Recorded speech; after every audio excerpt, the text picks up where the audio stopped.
J'avais même demandé à Steve Biko, si possible, de se rendre à Bamako, de venir à Bamako, que j'allais gracieusement lui offrir gîte et couvert pour qu'il puisse s'exprimer. Nous luttons pour la démocratie. Toute personne qui s'exprime, qui veut s'exprimer librement, qui veut dénoncer les tares d'un régime, un opposant qui n'a pas pris des armes, un opposant qui n'est pas violent, qui utilise que la parole pour dénoncer les attitudes et les actes criminels que le régime du RDR commet en Côte d'Ivoire. En tout cas, pour moi, il n'y a aucun problème. La police mauritanienne, selon l'audio que nous avons écouté, a utilisé la ruse intraquenard pour faire venir Steve Biko dans ses locaux. D'ailleurs, il s'était déjà rendu, il lui avait donné un avertissement. Bon, il devait arrêter de faire les vidéos. Je lui ai dit, demandez-lui, je l'ai dit même publiquement, demandez-lui de venir à Bamako.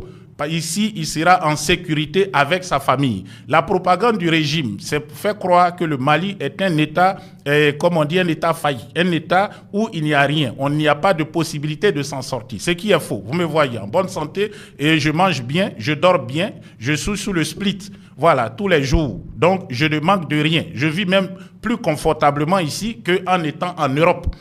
La Mauritanie n'est pas un pays panafricain ou un pays démocratique. La Mauritanie n'aime pas les Noirs.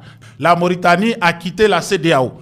Ça, c'est le passé, le rétroviseur. Parce qu'ils ne veulent même pas s'associer aux Noirs, aux personnes noires. Donc, quand vous voyez tout ça, vous ne pouvez pas aller rester dans un tel pays. Ce n'est pas possible. Vous ne pouvez pas aller là-bas pour vous cacher. Non. Et la Mauritanie, autre chose, a des intérêts économiques énormes en Côte d'Ivoire. Ils ont des centaines de milliers, peut-être 400 000 ressortissants en Côte d'Ivoire. Et tous ceux qui ne sont pas de la CEDEAO ou qui ne sont pas français doivent payer 300 000. Ce qui veut dire que tous les Mauritaniens en Côte d'Ivoire vont payer 300 000 pour rester sur le sol ivoirien. Si les Mauritaniens peuvent, vous allez peut-être voir dans quelques temps que la Côte d'Ivoire va changer ses lois ou bien changer, il y aura une note pour que les Mauritaniens aient un peu plus d'avantages. Donc, il y a toujours ces avantages. Les États ont généralement des intérêts. Voilà, ils n'ont pas d'amis, ils ont des intérêts. Donc, quand les Mauritaniens t'appellent, ils te disent, bon, arrête de faire les vidéos. Ça dit, tu restes ici, mais arrête de faire les vidéos. Ça veut dire quoi? Si tu veux continuer à faire les vidéos, il faut partir. Ceux qui sont en Europe, qui sont sans papier là, vous n'avez jamais, par exemple, été contrôlé par des policiers. Et puis, bon, il fait semblant, il tourne, il dit, bon, ok. Il dit, bon, allez-y, que je ne veux pas te voir ici. Hein.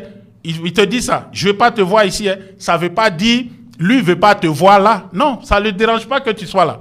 Il veut que tu t'en ailles loin, avant qu'un autre vienne te prendre. Vous avez vu, moi je suis venu au Mali en quel mois? Le mois de janvier. Parce que j'ai compris déjà que les choses devenaient trucs.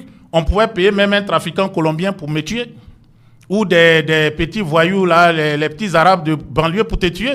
Quand Jean, ils t'ont braqué, ils te poignardent, depuis tu es mort, c'est fini. On va accuser qui? Je tiens aussi à vous rappeler que déjà, la Côte d'Ivoire a envoyé la notice rouge pour Guillaume Soro au Niger, qui n'ont qu'à l'extrader. Est-ce que vous comprenez? Le Niger, ils vont jeter ça là-bas et puis ils passent à autre chose.